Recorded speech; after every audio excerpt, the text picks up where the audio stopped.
Siapa sangka, jatuh dari lantai 2 di negeri asing justru membuat seorang pemuda Cirebon menemukan cinta sejatinya. Dan siapa pula yang mengira seorang suster Jepang berhati lembut rela meninggalkan negerinya demi seorang pria sederhana yang dulu bahkan tak bisa bicara bahasa Jepang dengan lancar. Ini bukan sekadar kisah cinta biasa. Ini tentang dua dunia, dua hati, dan satu keajaiban yang dimulai dari sebuah kecelakaan tak terduga. Saat cinta tumbuh di ranjang rumah sakit, saat air mata menjadi pengikat dua budaya. Saksikan kisah haru dan penuh inspirasi antara Sora Aoi dan Hasan. Sebuah cerita yang akan membuatmu percaya bahwa takdir bisa datang dari tempat yang paling tak terduga. Jangan lewatkan, karena cerita ini akan menyentuh hatimu. Yang sudah subscribe dan like, saya doain hari ini mendapatkan rezeki yang berlimpah dan disembuhkan dari segala penyakit. Jangan lupa absen di kolom komentar dari daerah mana saja kamu menonton video ini.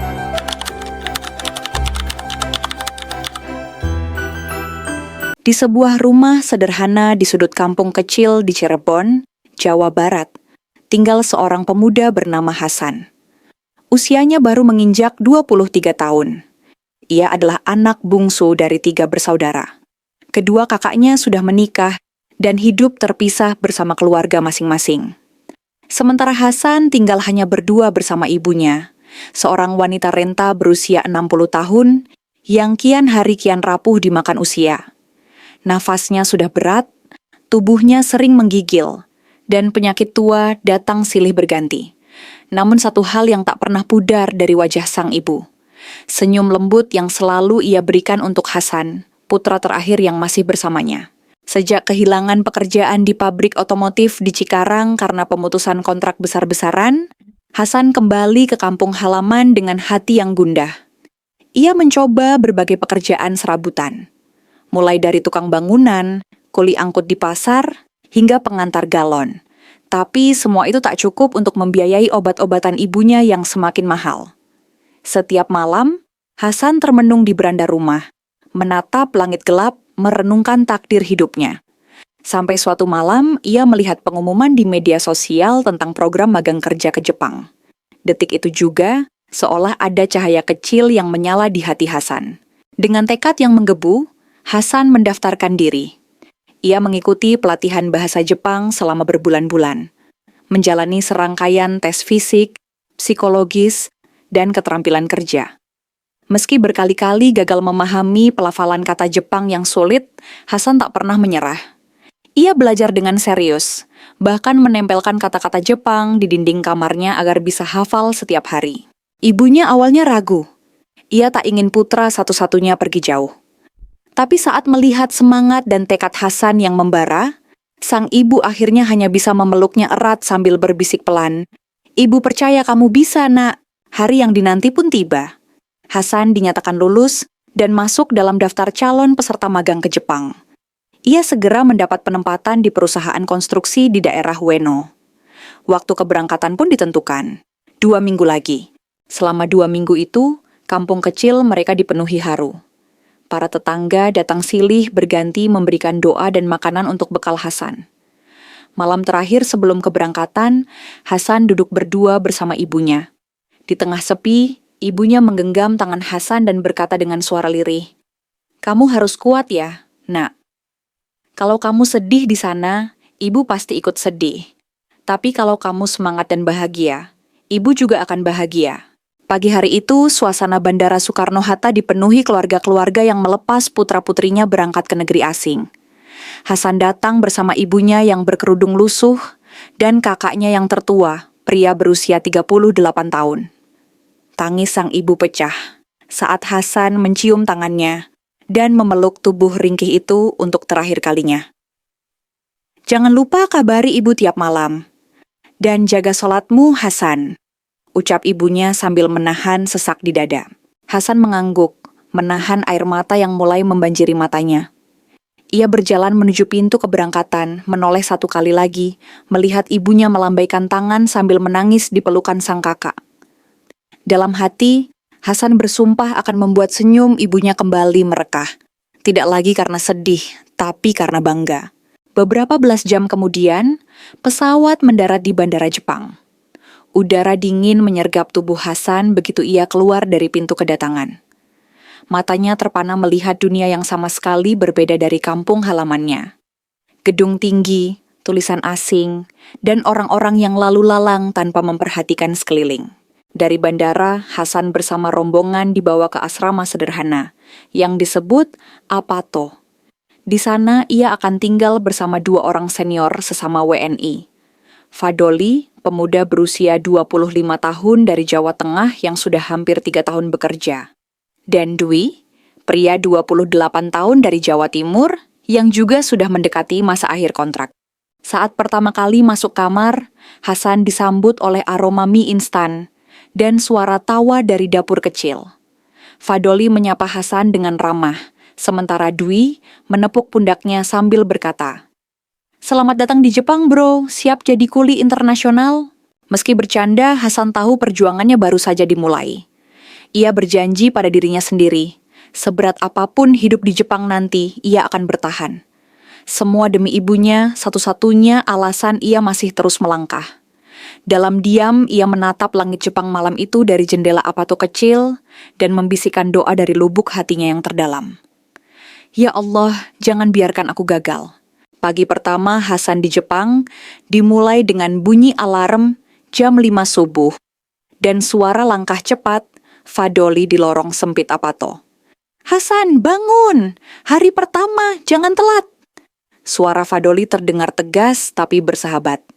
Dengan badan masih letih dan kepala agak pening karena perbedaan waktu, Hasan memaksakan diri bangkit dari kasurnya yang tipis.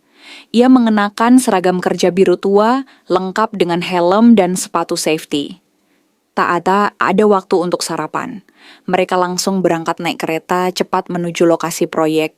Sebuah bangunan tinggi yang sedang dikerjakan di distrik Ueno. Dingin menusuk tulang. Suhu saat itu di bawah 5 derajat Celcius. Hasan menggigil sambil berdiri di tengah keramaian stasiun. Di sekelilingnya, orang Jepang tampak begitu sibuk dan disiplin, semuanya bergerak cepat dan nyaris tak berbicara. Hasan merasa kecil, sangat kecil. Setibanya di proyek, ia diperkenalkan kepada tim kerja. Di sanalah ia pertama kali bertemu Utsuda-san, mandor kepala asal Jepang berusia 50 tahun. Wajahnya kaku, suaranya keras, dan tatapannya tajam seperti mata elang.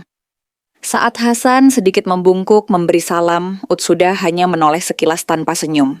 Hari pertama langsung menjadi mimpi buruk. Hasan ditempatkan untuk mengangkut semen dan mengangkat material baja ke lantai 2. Tubuhnya belum terbiasa.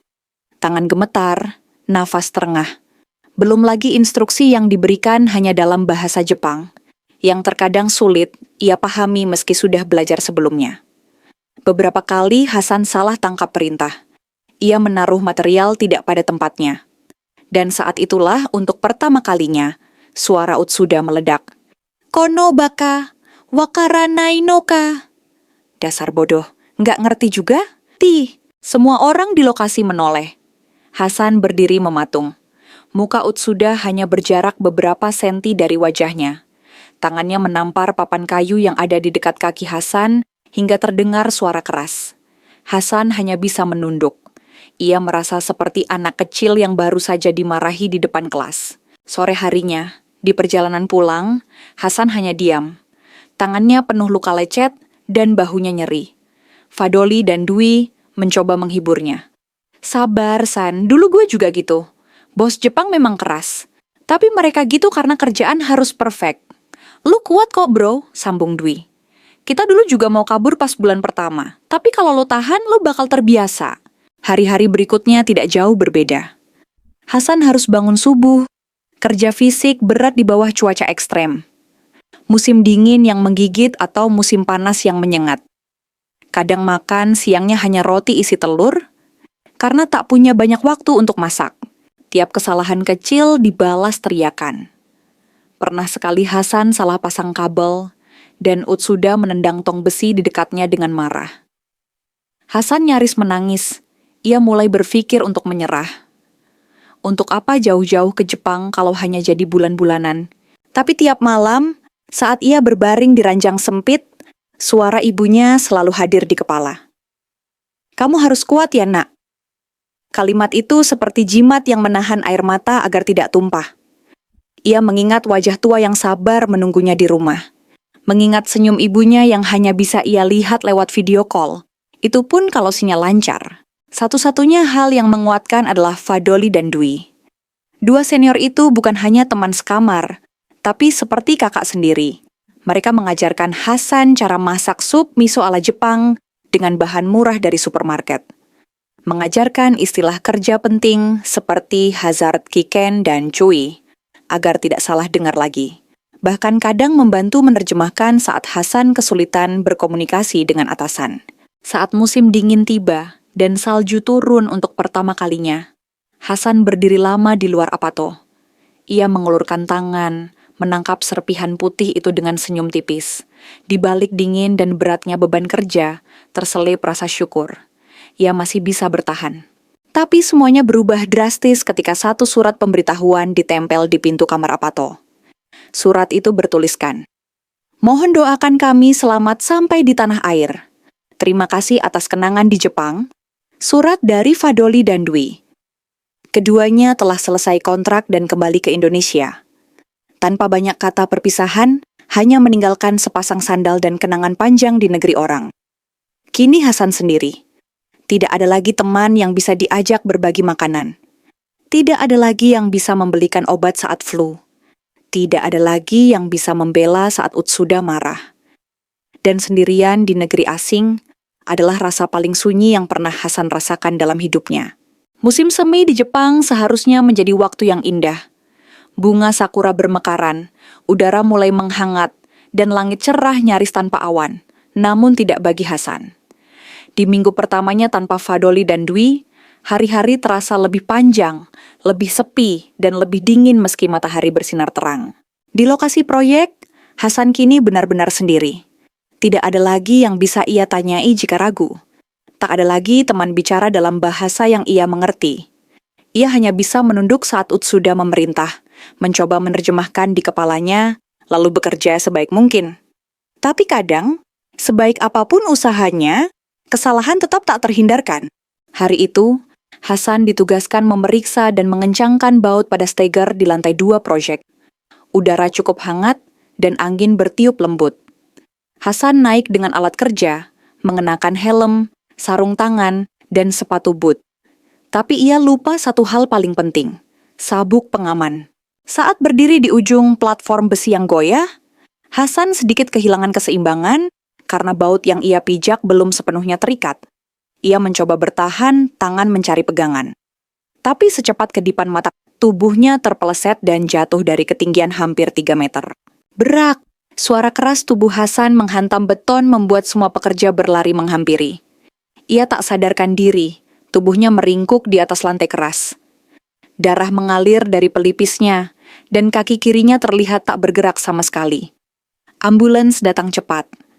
Dalam keadaan setengah sadar, Hasan hanya mendengar suara sirin dan samar-samar tangisan seseorang. Entah siapa. Setelah itu, gelap.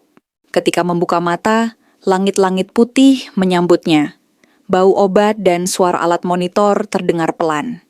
Ia mengenali tempat itu, rumah sakit. Matanya berputar, lalu tertumbuk pada sosok perempuan muda yang sedang duduk di samping ranjangnya. Wajahnya manis, kulitnya pucat seperti salju. Rambut hitamnya terikat rapi. Seragam putih yang ia kenakan tampak bersih dan profesional. Ia tersenyum lembut. "Kamu sudah sadar? Nama saya Sora Aoi. Aku perawat yang akan merawatmu selama kamu di sini," ucapnya dalam bahasa Jepang yang lembut, namun terdengar perlahan, seolah ingin dipahami oleh pasien asing di hadapannya. Hasan mengangguk lemah. Ia tak tahu siapa dia, tapi suara dan senyum itu terasa seperti rumah. Hari-hari di rumah sakit menjadi awal baru yang tak terduga dalam hidup Hasan. Sora Aoi bukan sekadar perawat. Ia memperlakukan Hasan bukan hanya sebagai pasien, tapi sebagai manusia yang sedang kesepian. Ia membantunya minum, menyuapi bubur panas saat Hasan tak kuat duduk. Bahkan membacakan cerita saat malam menjelang. Tiap pagi, Sora membuka tirai dan berkata, "Lihat, langit hari ini cerah. Kamu pasti cepat sembuh." Hasan yang awalnya canggung perlahan mulai berbicara. Ia mengucap terima kasih dalam bahasa Jepang patah-patah, lalu mulai menyisipkan guyonan khas Sunda. Sora tertawa, tawa yang tulus, yang belum pernah Hasan dengar selama di negeri ini. Sora juga suka bertanya, "Kampungmu di Indonesia seperti apa? Atau kamu suka makanan Jepang yang mana?" Hasan pun menceritakan tentang nasi lengko, angin sore di Cirebon, dan ibu yang suka membuat sayur asam. Hari demi hari, kedekatan mereka tumbuh dalam sunyi. Tanpa disadari, mereka mulai menanti kehadiran satu sama lain. Hasan menunggu Sora datang mengganti infus, dan Sora menunggu waktu luang untuk duduk di samping ranjang Hasan.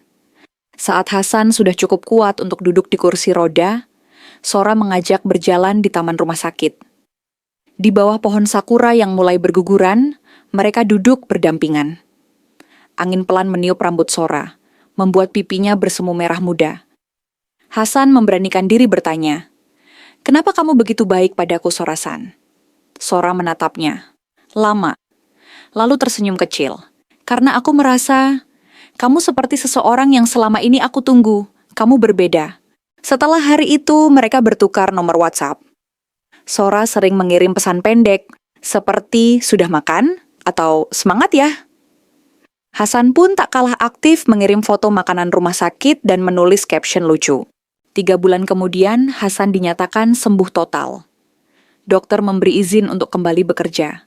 Sebelum keluar dari rumah sakit, Sora datang membawa bekal buatan sendiri.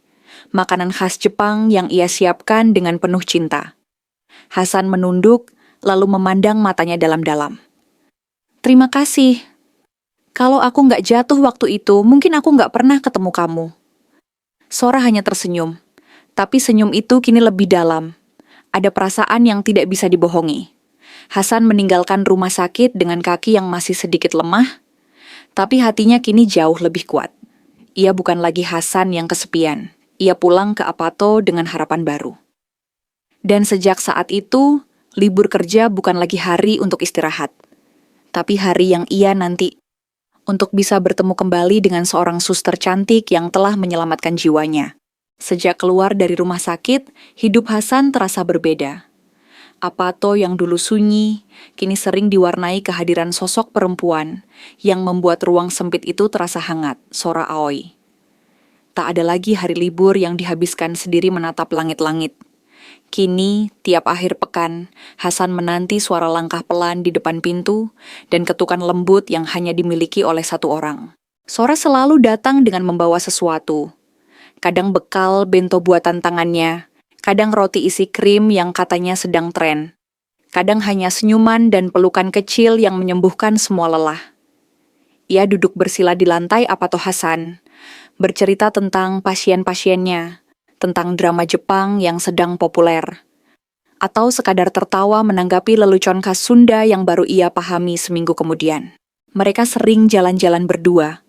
Sora mengajak Hasan ke Taman Ueno saat sakura sedang gugur. Di sana mereka menyaksikan anak-anak bermain layangan, pasangan tua duduk di bangku taman, dan langit senja yang menyemburat oranye di atas gedung-gedung tinggi. Hasan sesekali meraih ponselnya dan memotret Sora diam-diam. Gadis itu tampak begitu tenang, begitu bahagia, meski hanya duduk bersamanya tanpa bicara. Suatu hari, Sora datang dengan ekspresi antusias. "Hasan, akhir pekan ini kamu libur kan? Aku mau ajak kamu jalan-jalan ke Akihabara." Hasan kaget. "Akihabara? Itu yang tempatnya penuh toko elektronik dan anime itu?" Sora tertawa. "Iya, tapi aku bukan mau beliin kamu robot. Aku cuma ingin kita jalan bareng di sana. Tempat itu ramai dan penuh warna, seperti hatiku setiap kamu ada." Hasan diam, tersipu. Ia hanya mengangguk pelan, mencoba menutupi wajahnya yang mulai memerah. Hari Sabtu itu, Akihabara dipenuhi kerumunan. Lampu neon menyala di siang hari, cosplay karakter manga berseliweran, dan aroma makanan khas Jepang menggoda di setiap sudut. Mereka berjalan berdua. Hasan dengan ransel kecil di punggungnya, dan Sora mengenakan coat warna pastel dan syal bermotif bunga. Mereka masuk ke toko ramen, memesan 2 mangkuk besar, dan tertawa karena Hasan tak bisa menggunakan sumpit dengan benar. Lalu, mereka mencoba foto booth Purikura, dan hasil fotonya membuat Sora tertawa terpingkal-pingkal karena wajah Hasan terlihat kebanyakan filter imut. Sore menjelang, mereka naik ke rooftop, sebuah gedung toko untuk melihat pemandangan Tokyo dari atas. Langit mulai gelap, lampu-lampu kota menyala. Di bawah, jalanan dipenuhi mobil dan manusia. Tapi di atas gedung itu, hanya mereka berdua, seolah dunia berhenti sejenak. Sora berdiri menghadap kota, lalu pelan-pelan menoleh pada Hasan. Matanya bersinar, namun ada keraguan di dalamnya. Ia menarik napas panjang, lalu berbicara dalam bahasa Jepang yang lembut tapi penuh ketegasan. Hasan, aku tahu kamu akan kembali ke Indonesia suatu hari nanti.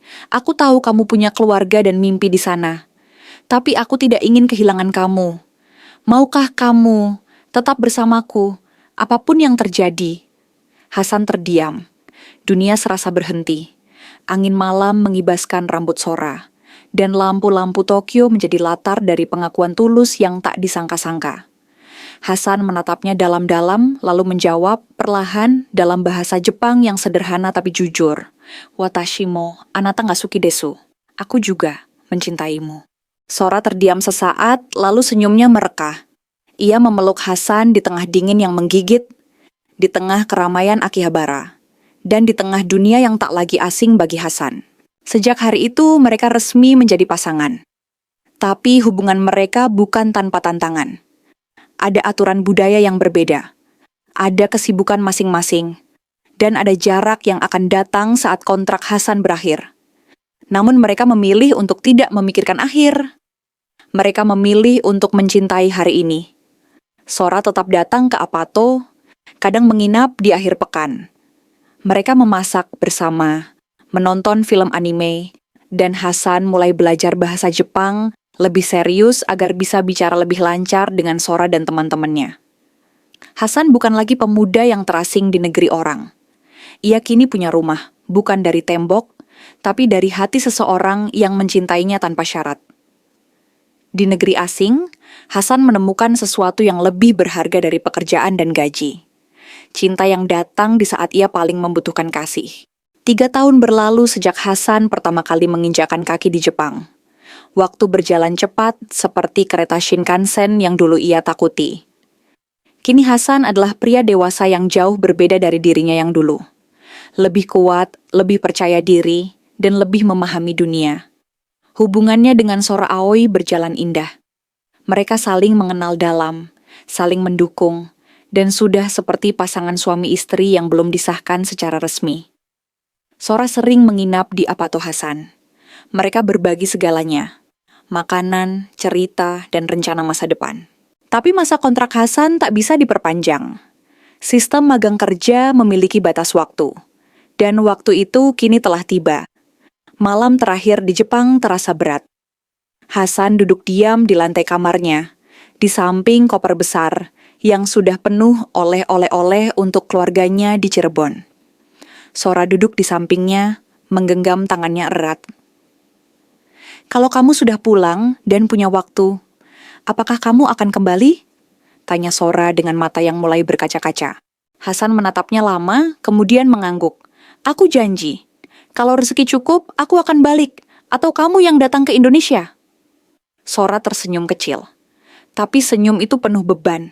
Keesokan paginya, Bandara Kansai Osaka menjadi saksi perpisahan 2 insan yang saling mencintai. Sora memeluk Hasan erat di pintu keberangkatan. Wajahnya basah oleh air mata, dan suara isaknya tertahan. Hasan mencium dahinya, lalu berbisik, "Tunggu aku, Sora, aku pasti kembali." Dengan langkah berat, Hasan berjalan menuju pesawat. Ia membawa koper berisi barang-barang, tapi hatinya terasa kosong, karena separuh dirinya tinggal di Jepang, bersama gadis bernama Sora Aoi. Sesampainya di Cirebon, Hasan disambut peluk haru dari ibunya yang kini semakin renta. Wajahnya sudah dipenuhi keriput, tapi matanya masih bersinar melihat putra bungsunya pulang sebagai pria dewasa.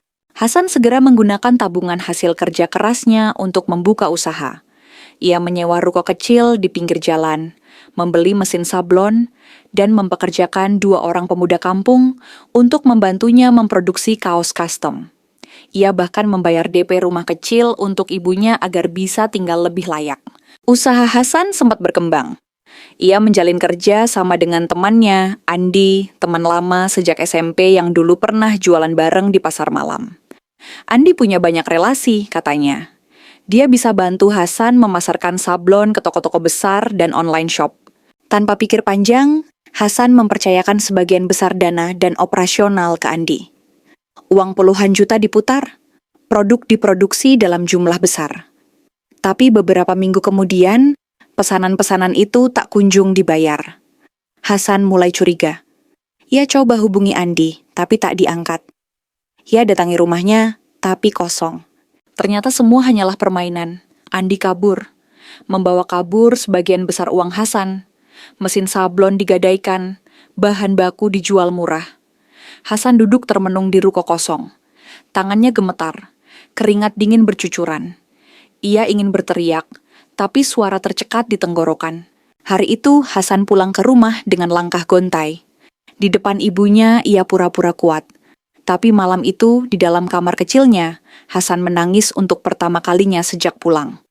Air mata jatuh bukan hanya karena kehilangan uang, tapi karena kehilangan harapan. Dalam hati, ia menyalahkan dirinya sendiri. 3 tahun aku kerja banting tulang di Jepang. Semua habis dalam sekejap. Ia berhenti membuka pesan-pesan dari Sora. Ia terlalu malu, terlalu takut dianggap gagal. Ia mulai menarik diri, makan seadanya, jarang keluar rumah. Bahkan sempat terpikir untuk menjual sepeda motor satu-satunya. Namun pada suatu malam yang sepi, ponselnya menyala. Sebuah pesan muncul dari Sora Aoi. Hasan, aku tahu ada yang kamu sembunyikan. Tapi aku tak peduli seberapa sulit keadaanmu. Aku mencintaimu, aku akan datang menemuimu. Mata Hasan membelalak. Jantungnya berdetak kencang. Tangannya gemetar saat membalas. Kamu serius? Tak lama kemudian, Sora mengirimkan screenshot tiket pesawat Tokyo-Jakarta. Ia akan tiba di Bandara Soekarno-Hatta hari Sabtu pukul 10 pagi. Hasan menghapus air matanya. Untuk pertama kalinya dalam beberapa minggu, ia tersenyum. Tuhan belum selesai menulis kisah mereka. Mungkin, justru halaman terbaik baru akan dimulai. Sabtu pagi, Bandara Soekarno-Hatta tampak lebih ramai dari biasanya. Di antara lautan manusia, Hasan berdiri dengan kemeja putih rapi, rambut tersisir, namun wajahnya tegang dan penuh harap. Tangannya gemetar menggenggam kertas kecil bertuliskan Sora Aoi yang ia buat sendiri. Ia menengadah ke layar kedatangan, menanti penerbangan Tokyo-Jakarta mendarat. 15 menit terasa seperti sejam. Namun ketika penumpang mulai keluar satu persatu, matanya menangkap sosok yang tak asing. Perempuan dengan kot coklat muda, koper kecil dan senyum yang menenangkan jiwanya. Sora Aoi. Wanita yang ia pikir mungkin tak akan pernah ia temui lagi. Sora berdiri mematung sejenak. Hasan pun begitu. Tapi detik berikutnya mereka saling berlari dan berpelukan erat di tengah kerumunan. Tak peduli tatapan orang. Tangisan Sora pecah. Hasan menunduk, membisikkan satu kalimat dalam bahasa Indonesia yang sederhana namun penuh makna. Aku janji, aku nggak akan kecewain kamu lagi. Sora tinggal di rumah Kur Hasan, di kampung kecil Cirebon. Awalnya, warga kampung banyak yang kaget dan membicarakan kehadiran wanita asing di lingkungan mereka. Tapi Sora tak gentar. Ia belajar bahasa Indonesia dengan tekun, ikut bantu masak, bahkan menemani ibunda Hasan ke pasar. Dan suatu sore yang penuh haru, Sora Aoi dengan kerudung tipis, di kepalanya mengucap 2 kalimat syahadat di depan ustadz kampung dan beberapa saksi. Air matanya jatuh perlahan. Ia kini bukan hanya bagian dari hidup Hasan, tapi juga bagian dari imannya. Sebulan setelah itu, pernikahan sederhana digelar. Di pelataran rumah, dengan dekorasi bunga seadanya, Sora dan Hasan duduk bersanding. Di depan penghulu, Hasan menggenggam tangan ayah temannya sebagai wali, dan mengucapkan ijab kabul dengan lantang. Sora tersenyum, air matanya menetes saat Hasan menyematkan cincin di jarinya. Tidak ada pesta mewah, tapi semua warga desa datang. Mereka membawa nasi tumpeng, ayam goreng, dan kue-kue buatan sendiri. Di tengah desa kecil, cinta besar dirayakan dengan tulus. 3 hari setelah menikah, Sora membuat kejutan. Ia menyerahkan sebuah amplop pada Hasan. Isinya, sertifikat deposito dan rekening bank Jepang. Aku bawa sedikit tabungan, totalnya kira-kira 300 juta rupiah. Gunakan untuk keluargamu dan hidup kita. Hasan ternganga. Sora, kamu nggak perlu. Sora menggeleng lembut. Aku ingin, aku percaya padamu. Uang itu digunakan Hasan untuk membeli sawah di desa. Sebagian lagi dipakai untuk merenovasi rumah ibunya. Mengganti genteng bocor, mengecat ulang dinding kusam, dan membangun kamar mandi baru, agar ibunya tak perlu ke belakang rumah lagi. 3 bulan berlalu. Kehidupan baru mereka terlihat tenang. Tapi suatu malam, Sora menatap Hasan di tempat tertidur dan berkata, "Bagaimana kalau kita kembali ke Jepang? Kamu bisa kerja lagi di sana. Kali ini bukan sebagai pekerja magang, tapi sebagai mandor. Dan aku tetap jadi suster." Hasan terdiam. Ia tahu itu bukan ide buruk. Bahkan mungkin itulah jalan terbaik. Maka berangkatlah mereka kembali ke Jepang. Hasan diterima di tempat kerja lamanya. Dan karena reputasi dan pengalamannya, ia langsung diangkat sebagai mandor proyek. Para pekerja Jepang yang dulu memandangnya sebelah mata, kini menunduk hormat. Sora kembali bekerja di rumah sakit, mengenakan seragam putihnya yang ia rindukan. Tapi kali ini ia tak lagi sendiri. Di apartemen kecil mereka di Tokyo, Sora tak perlu lagi memandangi langit malam sendirian. Ada Hasan yang menunggunya pulang. Ada pelukan hangat. Ada nasi goreng khas Indonesia yang mulai ia pelajari. Tahun pertama pernikahan mereka, Sora hamil. Kabar itu disambut tangis bahagia Hasan. Ia tak bisa berkata-kata saat mendengar detak jantung kecil dari layar USG. Tangannya gemetar saat menyentuh perut istrinya. Anak kita akan punya 2 dunia, Jepang dan Indonesia, bisik Sora sambil tersenyum.